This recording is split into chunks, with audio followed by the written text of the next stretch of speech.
सरस्वती ज्ञान कोश में आप सबका हार्दिक स्वागत है। बच्चों, हमारे कुछ समास रह गए थे, आज उन्हें हम पूरा करेंगे इस वीडियो में। तो हमारे दो समास रह गए थे, द्विगु समास और बहुव्रीहि समास। द्विगु समास जो है ये कर्मधारय समास का ही एक उपभेद है। कर्मधारय के भेद तो हम पहले पढ़ चुके हैं, उपभेद उसके बाद यानी छोटा सा भेद है उसी का ही एक प्रकार। तो इसके अंतर्गत क्या होता है, पहला पद संख्यावाची होता है। अच्छा, मैं लिख के बता देती हूँ फिर आपको समझाऊंगी। तो सबसे पहले हम पढ़ेंगे द्विगु समास।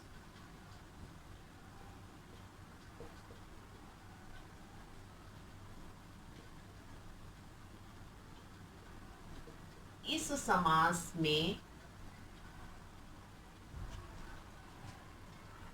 प्रथम पद, दो पद होते हैं, कम से कम दो से अधिक भी हो सकते हैं, लेकिन इसमें प्रथम पद जो होता है वो संख्यावाची होता है। संख्यावाची तो समझते हैं, संख्या को बताने वाला।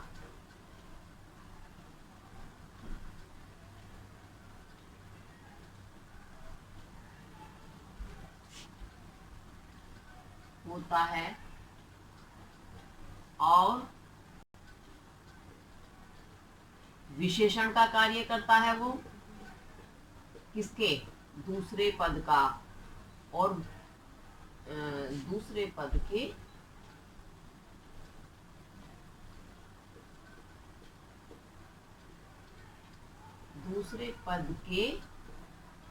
विशेषण का कार्य करता है, यानी उसकी विशेषता बताता है। दूसरे पद की विशेषण यानी विशेषता बताने वाला पद दूसरे पद की विशेषता बतलाता है।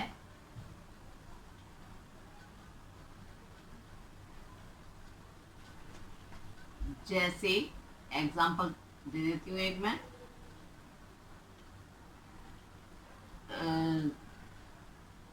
चतुराणाम युगा नाम समाहारः। चतुराणाम चार, युगानाम युगों का, समारः समाहार, अर्थात चतुर्युगम। ठीक है, इस तरह से पहला पद संख्यावाची है और किसका संख्यावाची है, युग का। तो युग का विशेषण के कार्य, विशेषण के रूप में कार्य कर रहा है ये चतुर संख्यावाची पद। तो इस कारण यहाँ द्विगु समास है और समाहार यानी समूह का ये बोध कराता है।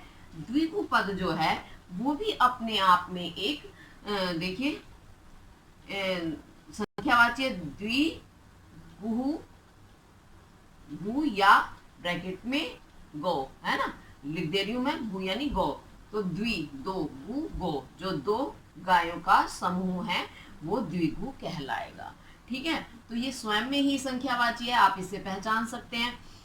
अच्छा, इसके साथ साथ इसकी कुछ और विशेषताएं हैं जो मैं उन्हें आपको बताती हूँ।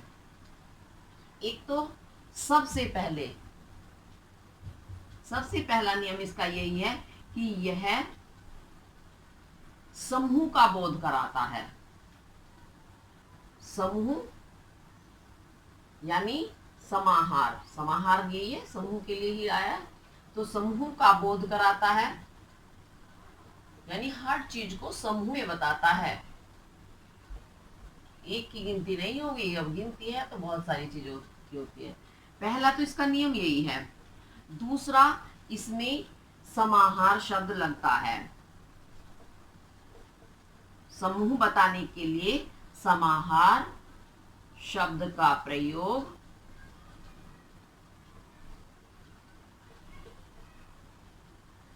होता है। ठीक है, ये तो इसके साथ चलने वाले नियम हो गए। संख्या का आपको पता ही चल गया कि पहला पद संख्यावाची होता है, ये नियम इसके साथ लगेंगे। इसके साथ साथ और दो चार उदाहरण और मैं अभी बता देती हूँ। जैसे चतुराणाम युगानाम समाहार, ऐसे ही कहीं कहीं पर ही नहीं, जो आपके अकारांत, अकारांत समझते हैं, आ से है, अकार यानी आ रूप से है अंत जिसका, वो अकारांत कहलाएंगे। तो अकारांत शब्द वट, मूल और वट, मूल और लोक।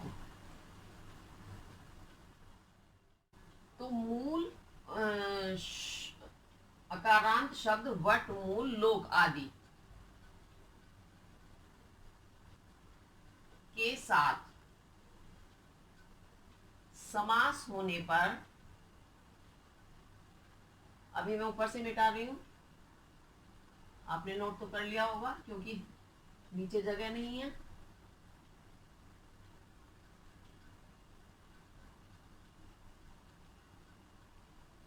तो वट, मूल, लोक आदि शब्दों के साथ समास होने पर संख्यावाची शब्दों का समस्त पद जो है, जो समस्त पद बनता है,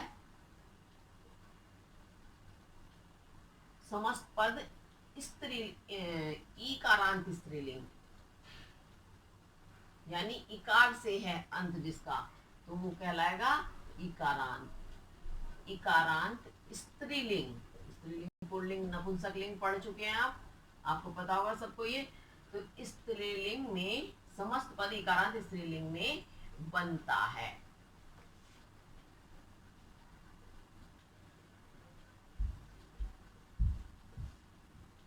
जैसे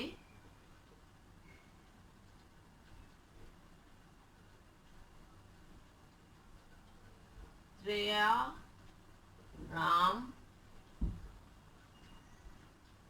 लोका, नाम, समाहारहा। तो त्रयाणाम लोकानाम समाहारहा, तीन लोकों का समूह क्या कहलाएगा? त्रिलोकी। तो त्रिलोका ना होकर के ये बना है त्रिलोकी। किस नियम के अनुसार? क्योंकि ये लोक अकारांत शब्द है इसके साथ, तो इस कारण ये त्रिलोका ना होकर के त्रिलोकी हुआ। ऐसे ही और उदाहरण और बताती हूं।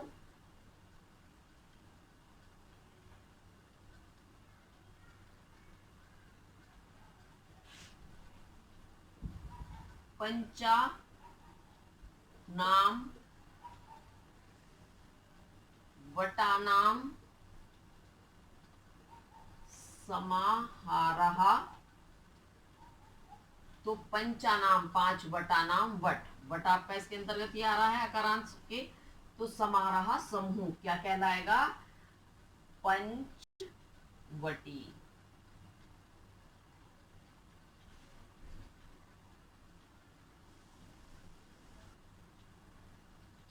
पंचा नाम, मूला नाम, समाहारहा, यानी पंचानाम पांच, मूला नाम, मूलों का समाहारा क्या कहलाएगा? पंचमूली। तो ये मूल पद भी आपका इसी अकारांत के अंतर्गत आ रहा था। तो जब इनके साथ जो ये शब्द आएंगे वट, लोक, मूली, तो इनके साथ आपको इकारांत स्त्रीलिंग में रूप बनाना पड़ेगा। वैसे नियम के अनुसार क्या है?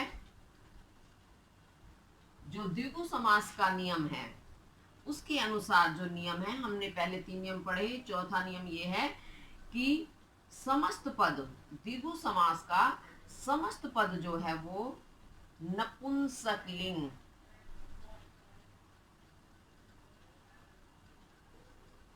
नपुंसकलिंग एक वचन में बनता है। समस्त पद,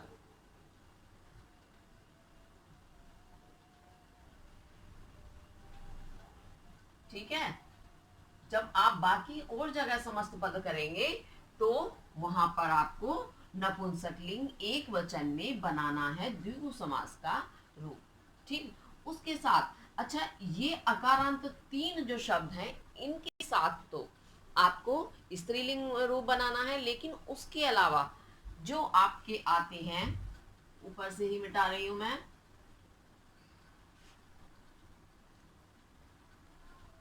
पात्र, भुवन और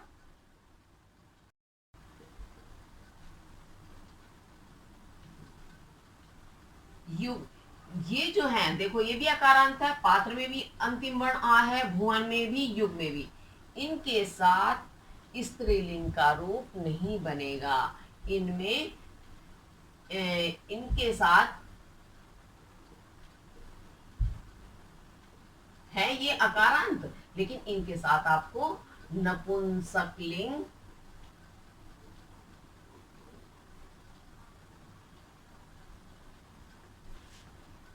एक वचन में,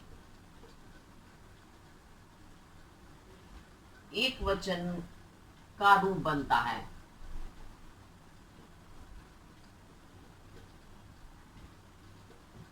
ठीक है, अब मैं थोड़े से आपको उदाहरण बताऊंगी, ये समझ में आ रहा होगा, साथ साथ इसको नोट करते चलें।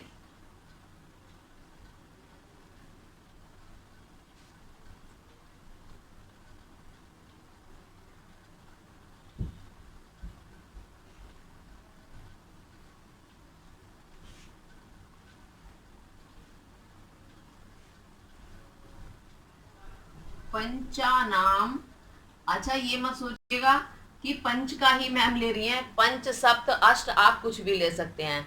ठीक है, तो ये संख्या जो मैंने निश्चित की है वही नहीं है।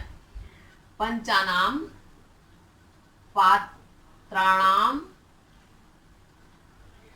समाहारः, यानी 5 पात्रों का समाहार अर्थात समूह क्या कहलाएगा? पंच पात्रम। नपुंसकलिंग एक वचन में बनेगा। भुवन, त्रयाणाम भुवना नाम समाहारः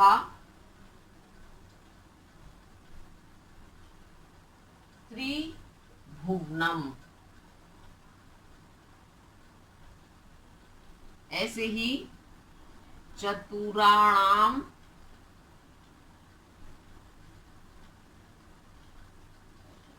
युगानाम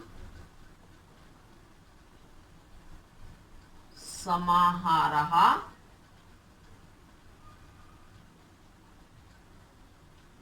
चतुर्युगम। ठीक है, तो देखो ये नपुंसकलिंग एक वचन में रूप बने हैं।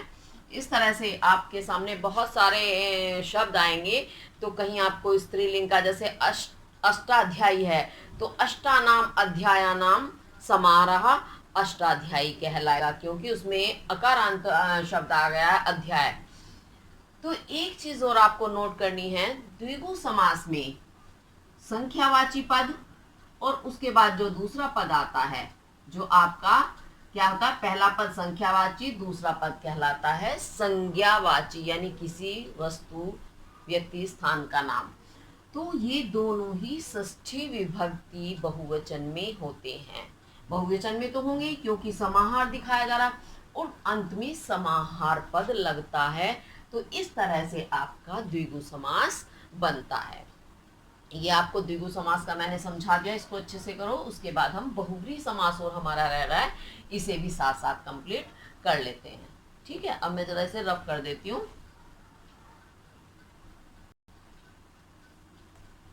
तो अब हम करेंगे बहुव्रीहि समास। बहुव्रीहि समास। अच्छा, पहले इसका मैं बहुव्रीहि का ही अर्थ आपको बता दूं। बहु यानी बहुत, व्रीहि कहते हैं धान, तो बहुत ज्यादा, बहुत है धान। धान कहते हैं चावल, चावल को। तो बहुत है चावल या धान जिसके पास। ठीक है, ये इसका अर्थ हुआ। तो बहु यानी बहुत ज्यादा, धान तो बहुत जो है एक विशेषण के रूप में है ना, किसकी विशेषता बता रहा है, बहुत, धान की विशेषता बता रहा है। तो धान क्या हो गया आपका संज्ञावाची शब्द हो गया। ठीक है, तो पहला पद विशेषण है, दूसरा पद क्या है, संज्ञावाची है, किसी वस्तु का नाम है। और पहला पद दूसरे पद की विशेषता बता रहा है, ये तो समझ में आ रहा है। लेकिन ये दोनों पद, पहला पद दूसरे की विशेषता बता रहा है, लेकिन दोनों ही पद मिलकर यस्य सहा यानी किसी तीसरे की विशेषता बताते हैं। यही बहुव्रीहि समास का रूप है। अब आपको मैं इसको एक बार परिभाषा में लिख देती हूं तो आपको अच्छे से समझ आएगा।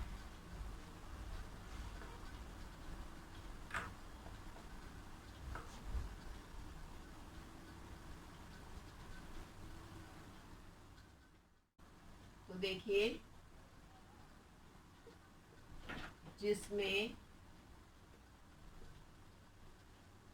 पहला पद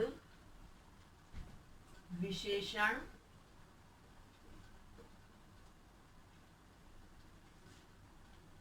होता है,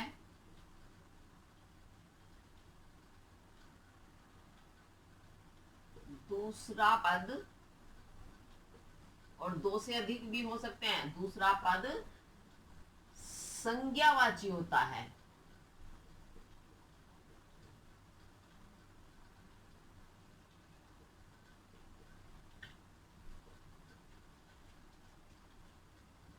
और दोनों मिलकर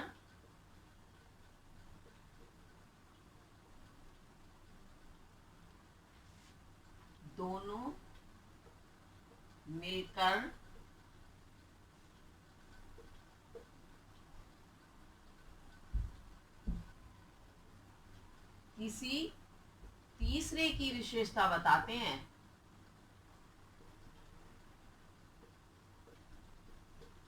यानी तीसरे का विशेषण बन जाते हैं।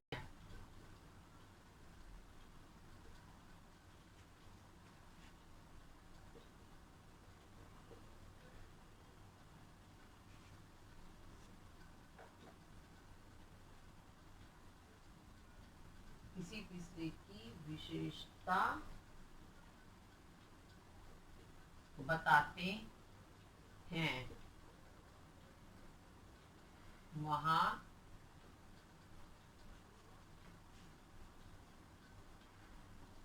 बहुव्रीहि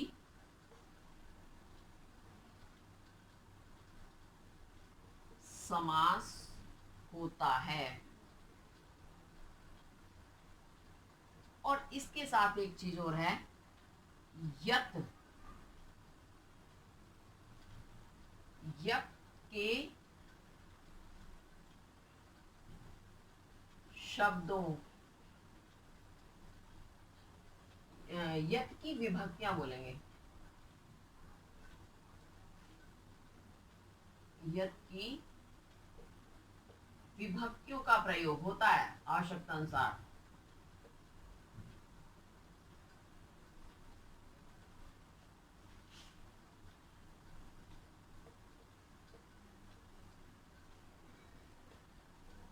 आवश्यकता अनुसार प्रयोग होता है। ये आप जब उदाहरण करोगे तब समझ में आएगा। ठीक है, जैसे अब मैं उदाहरण बताऊं, चलिए एक बार मैं आपको अपने शब्दों में बता देती हूँ। जिसमें पहला पद तो विशेषण होता है, विशेषण आप जानते हो, विशेषता बताने वाला शब्द। और दूसरा पद संज्ञावाची होता है, यानी संज्ञा किसी वस्तु स्थानादि का नाम, व्यक्ति वस्तु स्थानादि का नाम जो है संज्ञावाची होता है। और दोनों मिलकर क्या करते हैं, किसी तीसरे की विशेषता बताते हैं, यानी अपने बारे में नहीं बता रहे, वो दोनों मिलकर किसी अन्य के बारे में बताते हैं, वहां बहुव्रीहि समास होता है। और क्या होता है इसमें, जब इसे हम विग्रह करते हैं, विग्रह यानी खोलते हैं, विच्छेद करते हैं, तो उस समय यत की विभक्तियां होती हैं उनका प्रयोग करते हैं, जहां जैसे भी प्रयोग होता है। अब उदाहरण के लिए मैं बता रही हूं, नीलम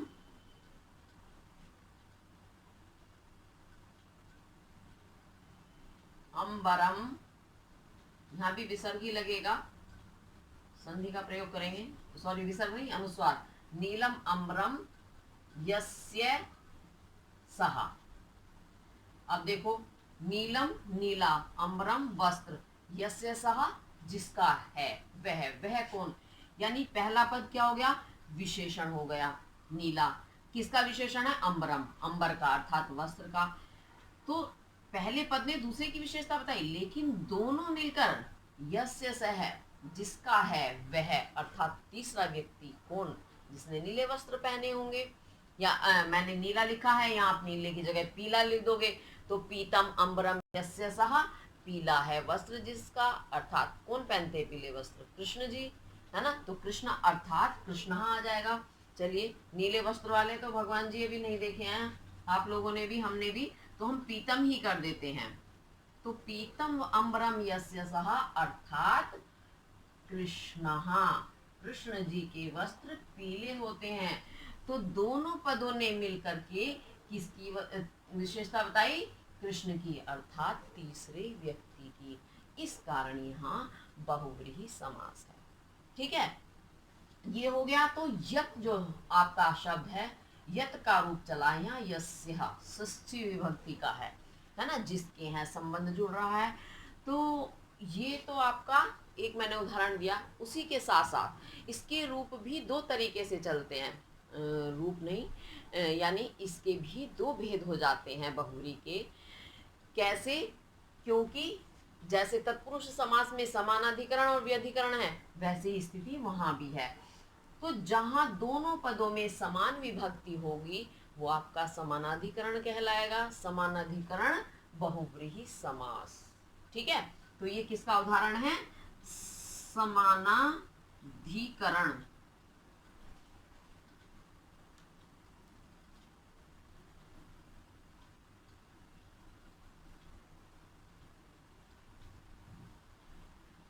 ये आपका समानाधिकरण है, क्यों, क्योंकि दोनों पदों में समान विभक्ति है, प्रथमा विभक्ति नपुंसकलिंग की है, इसमें भी और इसमें भी। अब उसके बाद व्यधिकरण, यानी दोनों पदों में व्यधिकरण अलग अलग है विभक्ति, तो वो आपका व्यधिकरण होगा। तो व्यधिकरण के भी चलो मैं लिख करके बता देती हूँ, लिखा हुआ सामने होता है तो याद रहता है।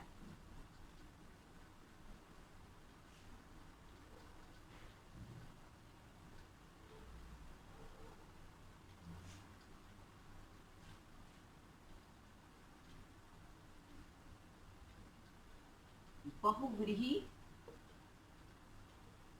समास के दो भेद होते हैं।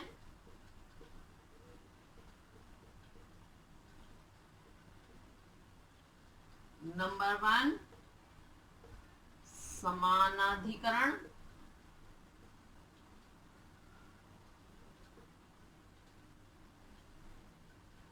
बहुव्रीहि समास।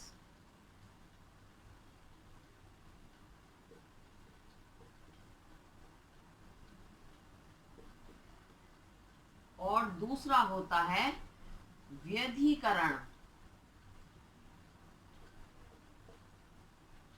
व्यधिकरण बहुव्रीहि समास। ठीक है, ये दो भेद हो गए। तो समानाधिकरण का बता देती हूं मैं, इसे परिभाषित कर देती हूँ जिससे कि आप बिल्कुल भी कंफ्यूज ना हो, सारा आपके सामने स्पष्ट रहे। समानाधिकरण में पहले का ही एक्सप्लेन कर रही हूं मैं। तो समानाधिकरण में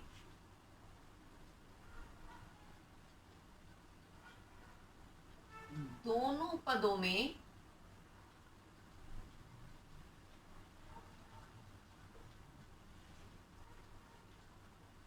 समान विभक्ति रहती है, यानी दोनों में प्रथमा विभक्ति ही रहती है।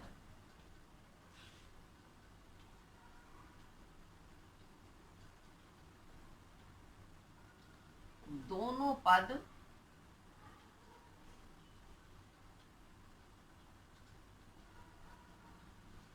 प्रथमा विभक्ति में रहते हैं, चाहे वो पुल्लिंग हो चाहे नपुंसकलिंग।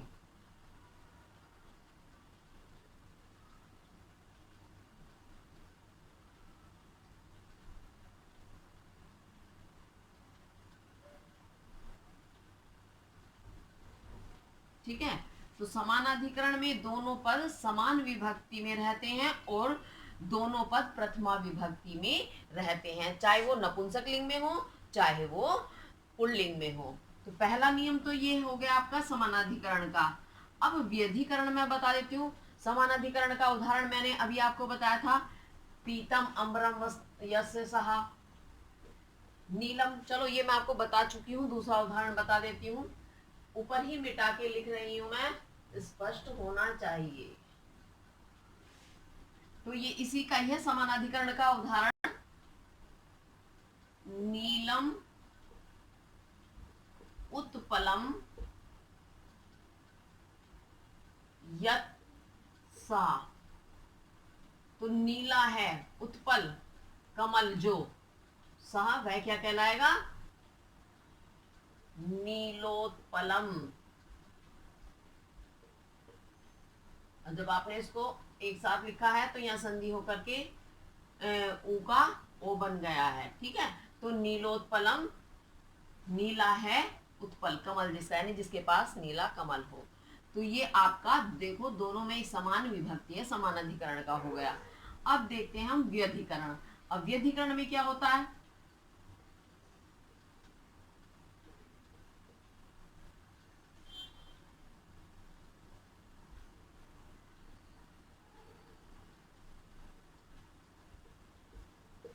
व्यधिकरण बहुब्री समास में प्रथमा विभक्ति तो समानाधिकरण में आ गई है तत्पुरुष की तरह, ऐसे ही अब उसके बाद द्वितीय विभक्ति आती है, द्वितीया से और सप्तमी तक का चलता है।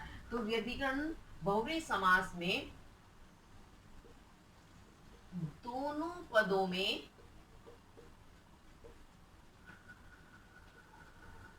अलग अलग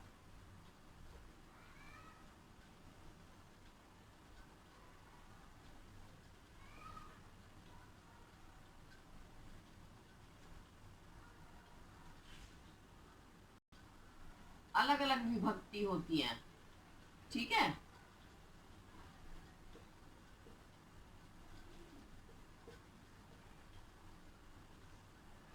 प्रथम पद में द्वितीय से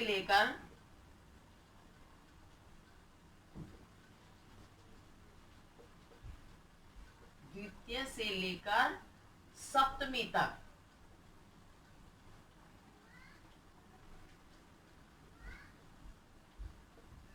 कोई भी हो सकती है।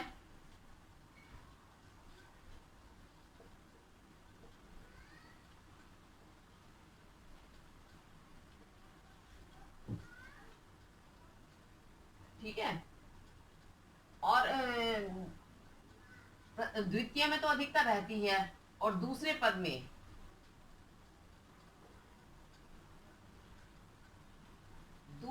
में भी संख्या के अनुसार होगी, आवश्यकता अनुसार लिख सकते हैं आप, यानी जहां जैसी आवश्यकता होगी उसी के अनुसार होगी।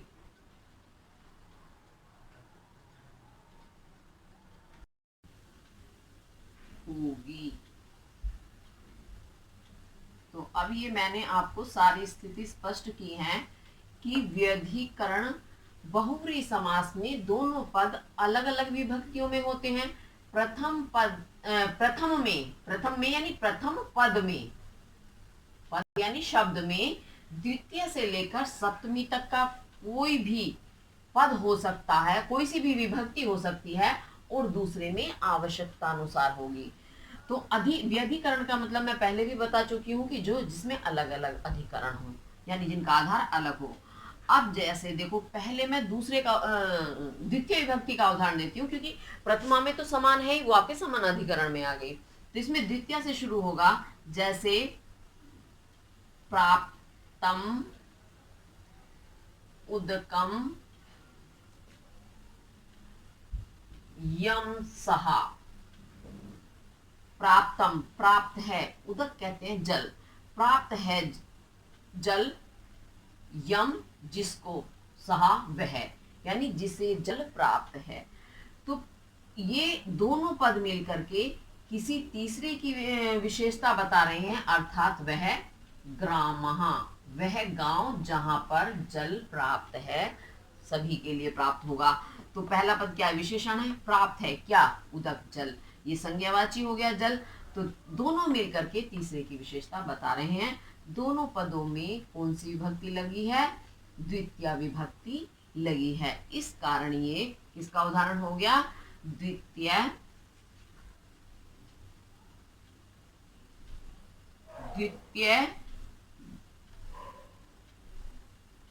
बहुव्रीहि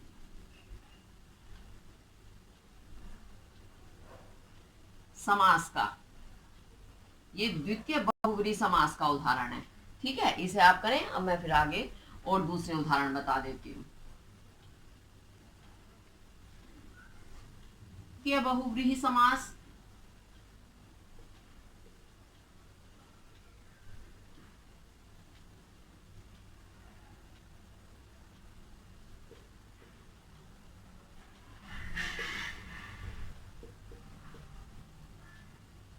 द्वितीय का देखिएगा, जितानी,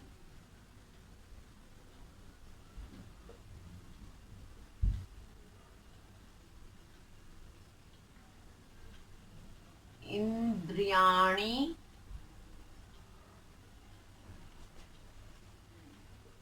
येन सहा। तो जितानी, जीत लिया है, इंद्रियाणि, इंद्रियों को, येन जिसने। तो इसमें येन में कौन सी विभक्ति आ रही है, तृतीय विभक्ति। जो विभक्ति का पता कहां से करेंगे आप, जो यथ के रूप चलेंगे। ठीक है, तो ये तृतीय विभक्ति का रूप है। तो जिसने इंद्रियों को जीत लिया है, येन सहा, वह कौन है, वह अर्थात जितेंद्रिय।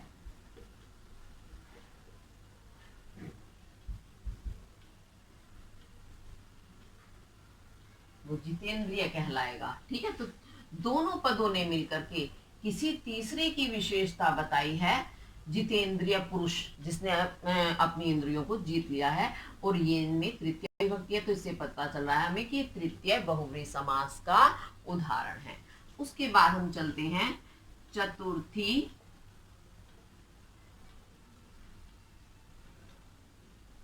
बहुव्रीहि समास।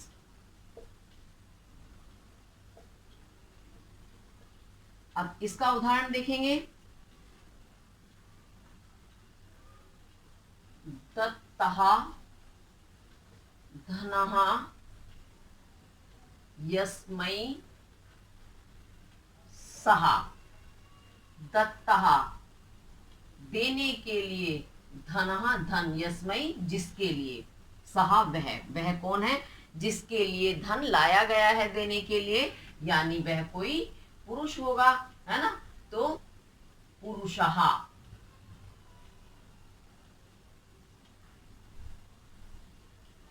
तो दोनों पदों ने मिलकर किसी तीसरे की विशेषता बताई, और यस्मै में चतुर्थी विभक्ति है, तो ये आपका चतुर्थी बहुव्रीहि का उदाहरण हो गया। इसे नोट करेंगे। अब आगे हम करेंगे पंचमी बहुव्रीहि समास। अब इसका उदाहरण देखेंगे, निर्गतम, बलम, यस्मात् सहा, यानी निर्गतम, निकल गया है, बलम, बल, यस्मात् सहा, जिससे, जिससे बल निकल गया है, तो वह कौन होगा? निर्बलहा। अब निर्बल कौन होगा? कमजोर, यानी तो वो कोई भी पुरुष हो सकता है ना। तो ये भी किसी तीसरे पुरुष के बारे में बताया जा रहा है, उस निर्बल पुरुष के बारे में जिसका बल निकल गया है। तो पहला पद दूसरे का विशेषण है, लेकिन दोनों मिलकर के निर्बल पुरुष की विशेषता बता रहे हैं। यस्मात् में पंचमी विभक्ति का प्रयोग है, इस कारण ये पंचमी बहुव्रीहि समास का उदाहरण है। उसके बाद मैं आपको षष्ठी और सप्तमी का और बता देती हूँ, दो ही बची हैं।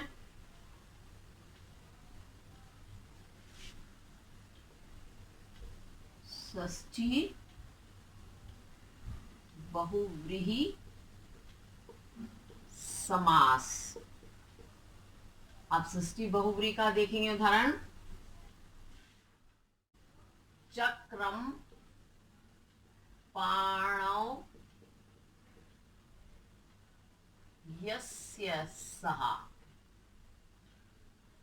चक्रम, चक्र है, पाणव हाथों में, यस्य सः। अब आप यहाँ देखिएगा, ये प्रथमा विभक्ति है नपुंसकलिंग का, लेकिन यह पाणव, पाणी यानी हाथ, हाथ दो होते हैं तो इसलिए द्विवचन का प्रयोग हुआ। और यस्य सः, जिसके वह, यस्य में षष्ठी विभक्ति का प्रयोग हुआ है, तो वह कौन है?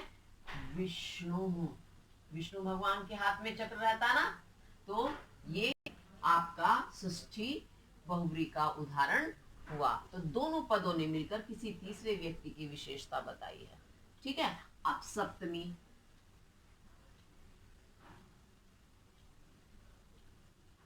बहुव्रीहि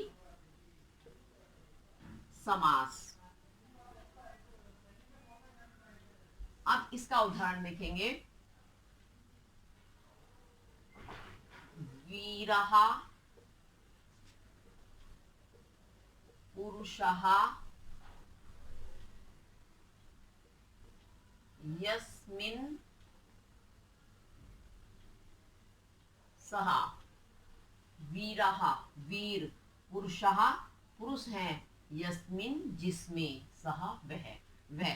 तो पुरुष का जो विशेषण है वीरः, वीर, और दोनों में बहुवचन का प्रयोग हुआ।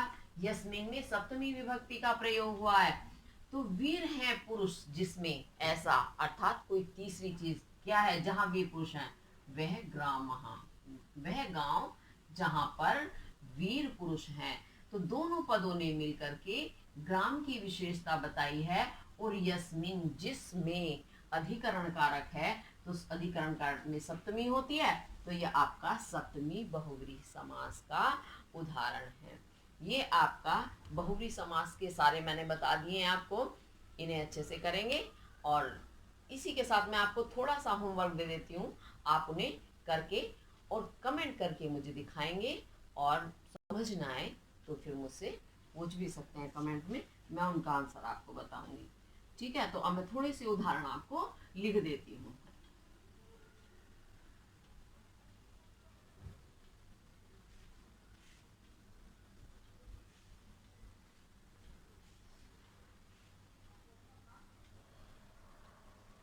तो ये मैंने एग्जाम्पल आपको लिखे हैं। महात्मा चंद्रशेखर लब्ध प्रतिष्ठा आरूढ़वानर निर्धनम। इन्हें आप एक्सप्लेन करेंगे और अपनी कॉपी में करके फिर आप दिखाएंगे कमेंट में मुझे। इसी के साथ हमारा जितना भी समास का प्रकरण है वो आज पूरा हो गया है। अब आगे आपको जो भी परीक्षा में जरूरत होगी, कुछ लगेगा समझ नहीं आया, तो मैं छोटे छोटे रूप में आपको थोड़ा सा फिर बाद में प्रस्तुत करूंगी। लेकिन आप अभी, आपके पास समय है, इसे गहनता से पढ़ें जिससे आपको सारी बारीकियां समझ में आ जाए। इसी के साथ धन्यवाद।